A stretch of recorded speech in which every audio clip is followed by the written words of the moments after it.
ہے کہ جب حضور مسجد نبوی سے باہر نکلتے ہیں تو آگے حضرت عمر و ابو بکر رضی اللہ تعالی عنہما کھڑے ہیں، چہرے کے اوپر عجیب اداسی ہے۔ کہا عمر، ابو بکر اس وقت کیوں کھڑے ہو؟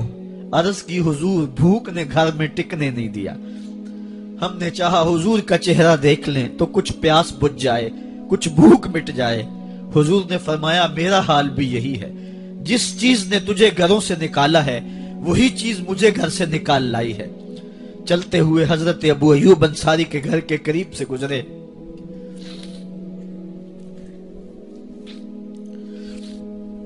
حضور کی خوشبو پا کے وہ باہر آ گئے۔ عرض کی بندہ نواز آج میرے مہمان نہیں بنتے؟ حضور نے کہا تمہاری مرضی۔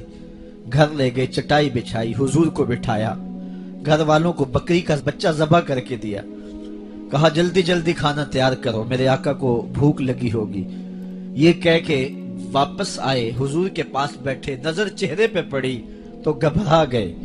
نکاحت کے آثار اتنے واضح تھے کہ سمجھ آ رہی تھی کتنے دنوں سے حضور نے کچھ نہیں کھایا۔ اٹھ کے باغ میں چلے گئے، کھجوروں کا خوشہ توڑا، حضور کے سامنے رکھا، کہا بندہ نواز جب تک کھانا تیار نہیں ہوتا یہ کھجوریں تناول فرمائیں۔ تھوڑی دیر کے بعد کھانا دسترخوان پہ لگ گیا، حضور سے عرض کی گئی حضور آئیں کھانا تناول کر لیں۔ حضور نے دسترخوان پر تشریف فرما ہو کر کے حضور نے کپڑا اٹھایا تو حضور نے جب دیکھا کہ کھانا ہے تو حضور نے ایک روٹی لی اور چند بوٹیاں اٹھائیں اور ایک خادم کو بلا کر کے کہا جاؤ ہمارے گھر دے آؤ، میری بیٹی فاطمہ کتنے دنوں سے بھوکی۔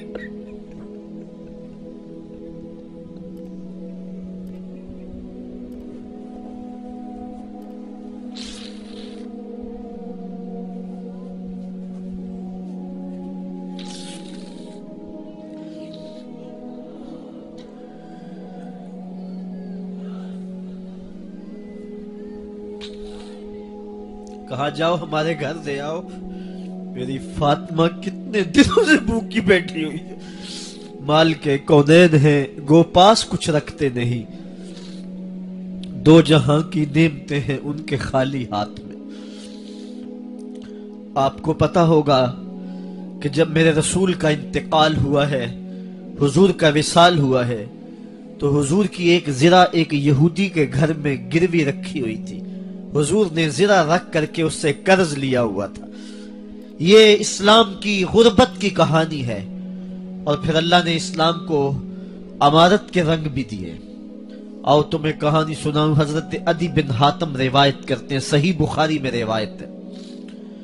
یہ حاتم تائی کے بیٹے ہیں، کہتے ہیں میں حضور کی خدمت میں حاضر ہوا، ایک شخص آیا کہنے لگا حضور غربت نے میرا برا حال کر دیا ہے، اور اس نے شکایت کی غربت کی، پسماندگی کی اور اپنی معاشی بدحالی کی۔ پھر ایک شخص آیا کہنے لگا حضور میرے پاس دولت تو ہے لیکن میں نے جس منزل پہ جانا ہے راستہ پر خطر ہے، تو میرے لیے کیا حکم ہے کہ میں کیسے راستہ طے کروں؟ تو یہ دو لوگوں نے یہ باتیں کی تو حضرت عدی کہتے ہیں کہ حضور نے روئے سخن میری جانب موڑا اور میری جانب مخاطب ہو کے کہا عدی تو نے ہیرا دیکھا ہے؟ عدی کہتے ہیں میں نے عرض کی حضور دیکھا نہیں، سنا ہے، ہیرا یہ شہر ہے عراق کا۔ تو حضور نے فرمایا عدی تو نے ہیرا دیکھا ہے؟ میں نے کہا نہیں حضور دیکھا نہیں، اس کا تذکرہ سنا ہے۔ فرمایا عدی اگر اللہ تجھے زندگی کی مہلت دے تو ہیرا سے ایک خاتون چلے گی، تو اپنی آنکھوں سے دیکھے گا اور مکے تک پہنچے گی اور اللہ کے گھر کعبہ کا طواف کرے گی، اور اس کو ہیرا سے لے کر کے مکے تک اللہ کے علاوہ کسی کا ڈر نہیں ہوگا۔ کہتے ہیں کہ میں نے دل میں کہا کہ پھر بنو طے کے ڈاکو مر گئے ہوں گے جنہوں نے عرب کے اوپر روب ڈال رکھا ہے، تو وہ تو پھر ختم ہو گئے ہوں گے۔ کہتے ہیں میں ابھی سوچ ہی رہا تھا کہ حضور نے مزید میری حیرت میں اضافہ کرتے ہوئے کہا عدی اگر تجھے اللہ نے زندگی کی مہلت دی تو دیکھے گا کہ کسرا کے خزانے تیری جھولی میں ہوں گے۔ تو اس دور کی سپر طاقت تھی۔ میں نے کہا حضور کسرا بن ہرمز हुजूर ने फरमाया हाँ किसरा बिन हुरमज। कहते हैं कि हुजूर ने फिर फरमाया दी अगर तू जिंदगी पाई तो तू वो दिन भी देखेगा कि एक शख्स ज़कात की रकम लेकर के, ज़कात की चांदी लेकर के, ज़कात का सोना लेकर के निकलेगा और उसको कोई ज़कात का मुस्तहिक ही नहीं मिलेगा। हजरत अदी बिन हातिम कहते हैं कि फिर मैंने वो मंजर अपनी आंखों से देखा कि हीरा से एक खातून चली और मक्के तक पहुंची और अमन ऐसा था कि उसको अल्लाह के अलावा किसी का डर नहीं था। फिर वो लम्हे भी मैंने देखे कि किसरा बिन हुरमज के खजाने मस्जिद नबवी के बाहर पड़े हुए हैं। तो कहते हैं तीसरी चीज मैं देख ना सका और मैंने लोगों को कहा कि ये मैं तो नहीं देख सका, मेरी शायद जिंदगी वफा न करे, और अगर तुम्हारी जिंदगी वफा करे तो तुम देखना मेरे आका ने जो फरमाया तो दो बातें तो पूरी हो गई हैं और तीसरी बात तुम देख लोगे। हजरत यहया बिन सईद फरमाते हैं कि हजरत उमर बिन अब्दुल अजीज का जमाना था और उन्होंने मुझे अफ्रीका की जानब ज़कात वसूल करने के लिए भेजा। मैं वहां से ज़कात वसूल की और फिर मैं ज़कात लेने वाले मुस्तहकीन को ढूंढने लगा। तो कहते मुझे कोई मुस्तहिक ना मिला। फिर मैं गुलाम पकड़ता और उसके पैसे दे के उसको आजाद करवाता चला जाता। हजरत उमर बिन अब्दुल अजीज का जमाना है कि गवर्नर है इराक का। वो हजरत उमर बिन अब्दुल अजीज को लिखता है कि इतनी रकम है, इसका क्या करना है। तो उमर बिन अब्दुल अजीज कहते हैं रकम लेके यहाँ ना आना, वहां इराक के लोगों में बांट दो, जो ज़कात के मुस्तहिक हैं उनको तकसीम कर दो।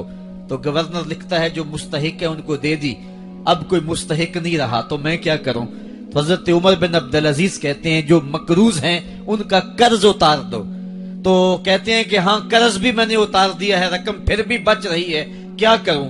तो हजरत उमर बिन अब्दुल अजीज ने फिर लिखा जो शख्स शादी करना चाहते हैं उनका हक मेहर अदा कर दो। मैंने कहा कि वो भी कर दिया है, रकम फिर भी बच गई, अब क्या करूं। तो हजरत उमर बिन अब्दुल अजीज ने मुझे लिखा कि जो गैर मुस्लिम हैं जिन्होंने टैक्स दिया हुआ है, जितना टैक्स दिया है उससे दुगने पैसे उनको कर्जे में दे दो और उनको कहो जाओ इसका कारोबार करो, खेती बाड़ी करो, और साथ उन्हें यह भी कह देना कर्ज की फिक्र ना करना और ज्यादा इसमें परेशान ना होना, जब दे सकोगे दे देना। ये दौर भी फिर इस्लाम ने देखा और ये घड़ियां भी देखी जब चिथड़े पहने हुए थे, जब पैवद लगे लिबास पहने थे, जब पेट में डालने के लुकमा भी नहीं था। अल्लाह का दीन उस वक्त भी गालिब था और जब गलियों के अंदर रेशम बिखरा हुआ होता था कोई उठाने वाला नहीं था, दीन उस वक्त भी गालिब था। दीन का गालिब होना या ना होना इसका ताल्लुक जो है वो मालो दौलत से नहीं है। इकबाल कहता है कि जवाल बंदाए मोमिन का बेजरी से नहीं, मोमिन का जवाल बेजरी से नहीं है बल्कि इसका सबब कोई और है। वो सबब ढूंढना है कि हम दुनिया में रुस्वा होके क्यों रह गए, हम जमाने के सामने तमाशा क्यों बन के रह गए। आज नबी की उम्मत पूरी कायनात में रुस्वा होके क्यों रह गई। आज हमारा तमाशा देखा जा रहा है, आज भूखे कुत्तों को हमारी बेटी और बहनों के ऊपर छोड़ा जा रहा है और उसका तमाशा देखा जा रहा है। क्या हमने ये दिन भी देखने थे। हमने सुराग लगाना है। दौलत की किल्लत और कसरत ये सानवी चीजें हैं। हमने तारीख में देखा है हम कभी माली तौर पे कमजोर थे, रुस्वा नहीं हुए हैं। माल ज्यादा हो गया, रुस्वा नहीं हुए हैं। रसवाई के सबब कोई और हैं। आइए तुम्हें कहा